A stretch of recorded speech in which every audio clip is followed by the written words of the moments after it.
حضرت شعیب رضی اللہ تعالیٰ عنہ سے روایت ہے کہ سرکار دو عالم صلی اللہ علیہ وسلم ارشاد فرماتے ہیں کہ مومن کے ہر کام میں بھلائی ہے، ہر کام میں بھلائی ہے، اس طریقے سے کہ جب اسے کوئی نعمت ملتی ہے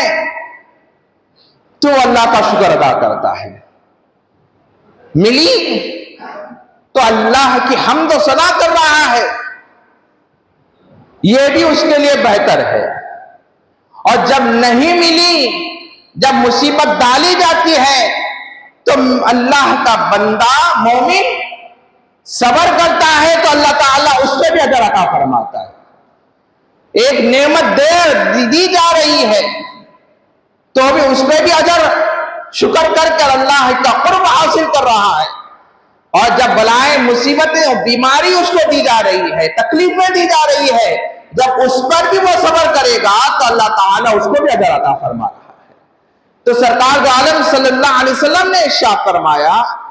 کہ مومن کے ہر کام میں بھلائی ہے، جب نعمت ملتی ہے تو شکر ادا کرتا ہے، اور جب برائی اس کے اوپر نازل کی جاتی ہے، جب اس کو تکلیفیں دی جاتی ہے، جب اس کو ستایا جاتا ہے، آزمائشیں ڈالی جاتی ہے، تو اس کو جب صبر کرتا ہے تو اللہ تعالیٰ اس کو بھی اجر عطا فرما رہا ہے۔ برداشت کرنے پر، صبر کرنے پر بھی اللہ اجر عطا فرما رہا ہے، اور پھر دوسری چیز شکر کرنے پر بندے کے مقامات کو بلند فرما رہا ہے۔ یہ دو چیزوں میں سرکار نے کہا ہے کہ دونوں طرف سے اس کے لیے بھلائی ہے۔ حضرت عائشہ صدیقہ رضی اللہ تعالی عنہا سے روایت ہے کہ حضور پاک صلی اللہ علیہ وسلم رات بھر عبادت میں مصروف رہتے، اور عبادت میں اتنے مصروف ہوتے ہیں کہ جب نماز کے لیے ٹھہرتے تو پاؤں سند ہو جاتے۔ تو ام المؤمنین عائشہ صدیقہ رضی اللہ تعالی عنہا سرکار دو عالم صلی اللہ علیہ وسلم سے کہا، یا رسول اللہ صلی اللہ علیہ وسلم، آپ اللہ کے محبوب ہیں، اللہ کے حبیب ہیں، آپ اتنا کیوں اپنے آپ کو مشقت میں ڈالتے ہیں، اتنی تکلیف میں اپنے آپ کو کیوں ڈالتے ہیں؟ تو سرکار دو عالم صلی اللہ علیہ وسلم نے کہا کہ کیا میں اللہ کا شکر گزار والا بندہ نہ بنوں جس نے مجھے یہ مقام عطا فرمایا ہے؟ مقام ملا، حبیب کبریا ہے، اللہ کے حبیب ہے،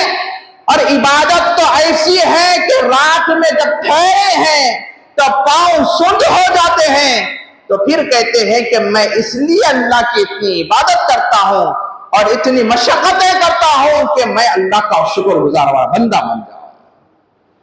آج ہمیں بڑی بڑی نعمتیں ملتی ہیں،